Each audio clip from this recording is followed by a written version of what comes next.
I feel like I have never been more terrified yet intrigued while watching a thriller movie. I wanted to be real bad, but I held it in. And once the movie is done, I beeline towards the toilet. But still, the discomfort is worth it. No matter how much you clench, you just have to watch this movie thoroughly. It's worth it, I promise. Good morning, afternoon, evening, everyone. Hi, my name is Myra and welcome back to my channel. How are you guys? I hope you all doing fine, doing great, having a great day. If not, I hope this video will make you feel a little bit better. And if you haven't, please don't forget to click that bell button besides my subscribe button so you'll be notified if I upload something new. Now, I decided to watch this movie because my friend said it was so good. It's scary, it's tense AF, but it's really good. So being a curious George that I am, I purchased the ticket one weekend and see it for myself. And my friends were right about everything. I didn't even think that I could enjoy watching a thriller movie this much, given my history of not being able to stomach any gory and scary stuff. I will talk about the synopsis first before I delve more into the movie itself. On 26 November 2008, the city of Mumbai was in flames because of the coordinated attack by 10 terrorists coordinated by a man called the Bull. 12 locations were targeted. One of them is a very famous hotel in Mumbai filled with VIP and loyal workers, which is Taj Hotel. Since the local police aren't equipped to confront this sort of critical situation, they have to wait for special forces from Delhi to help. Will everyone in the hotel be able to survive? What with all the remaining terrorists roaming free in the hotel? And will there be survivors for the special force to rescue? Or will the terrorists win instead? That's the gist of the movie. Obviously, if you know the real story, you would know how everything ends. But if you don't know the real tragedy and if you haven't seen this movie, please stop here so there won't be any spoilers for you. Even though that this story is based on real events.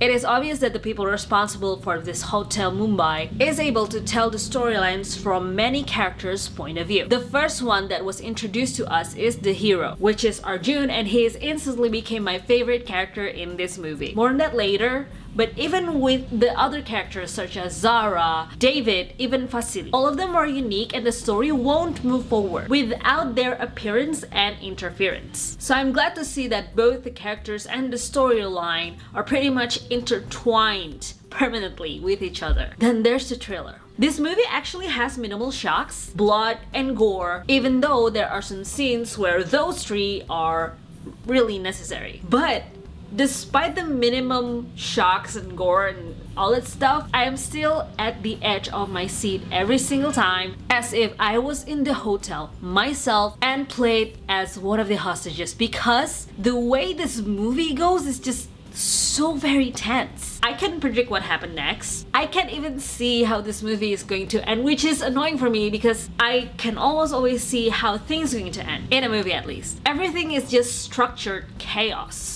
I was so in tune with the terror. Usually I don't like it. I won't enjoy the movie if I was being terrorized like that, but in here, I understand that this is one of Hotel Mumbai's quirks. And even though I am pained inside, I thoroughly enjoy everything. Then comes the drama. Since the terrorism is based on religion, there's a little bit of sensitivity involved, and it was shown in this movie. Not only on the terrorists and showing how fanatic they are. A little bit of that sensitivity is also shown in our protagonists as well. I was talking about two specific scenes. One was when Arjun accidentally frightened one of the guests because he was wearing the headscarf, and it has something to do with his religion, and the way that he explained himself and that part of his religion to the woman that was scared was just so endearing and soft. Then the second one, which is vital to this protagonist's survival, is when Zara decided to recite a Muslim prayer when she was about to be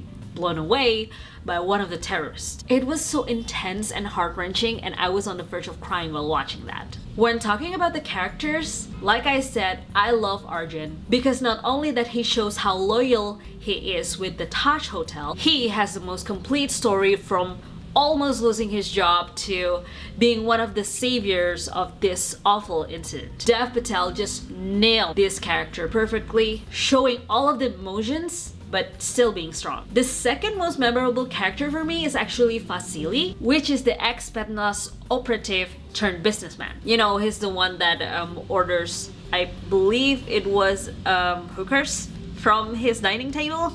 He is annoying at first, but then he shows that he can be much more than just a douche. My only regret is how he died. For someone that could deal with a lot of pain and terror, I wish he could have a more interesting death. But again, this is a terrorism situation. One cannot be picky about wanting to be dead. So, should you watch this movie? If you are a thriller fanatic, then this movie is for you. Not only that this is based on real life event, the storyline will keep you alert, will keep you aching for more, will make you feel things even though there are bullets flying and people screaming on the screen. The whole story hinges on terror and coordinated assault. But the drama that you experience levels up the action and the stress that comes while watching this movie. Even though there is one protagonist that holds the entirety of the story, the other supporting characters has their roles that are not interchangeable. And I think that is a very good way to keep the story going. So if Hotel Mumbai still plays in your area, spare some of your time to watch it. I promise that you won't be disappointed. And that is all I have for you guys today. Thank you so much for watching. I'm sorry that